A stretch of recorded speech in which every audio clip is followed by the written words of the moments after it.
কারো পৌষ মাস, কারো সর্বনাশ।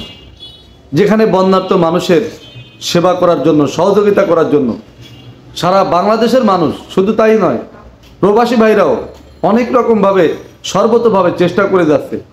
সরকারিভাবে চেষ্টা করা হচ্ছে, বেসরকারিভাবে চেষ্টা করা হচ্ছে। সেখানে কিছু দুষ্কৃতিকারী ব্যবসায়ী এই সুযোগের পুরো ফায়দা লুটে নিচ্ছে। তারা কোথায় দাম কমিয়ে এই বন্যার্ত মানুষকে সেবা করার সহযোগিতা করবে, উল্টো কি করছে, সব কিছু নাই করে দাম বাড়িয়ে দিচ্ছে। শুধু তাই নয়, আবার কি করছে, যে জিনিসের দাম 3000 সেগুলো নগদে 4000, 5000 করে দিচ্ছে। মানে এরা কতটা অমানুষ এটা কল্পনা করা সম্ভব না। এরা মানুষ নামের মানে কঠিন ব্যবসায়ী। এরা আসলে মানুষ না। মানুষ হলে এরা এই কাজটা কখনো করতে পারতো না।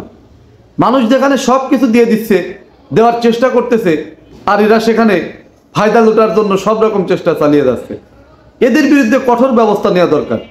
এখানে বাজার মনিটরিং কমিটি বসানো দরকার এবং সেটা খুব দ্রুত করা দরকার।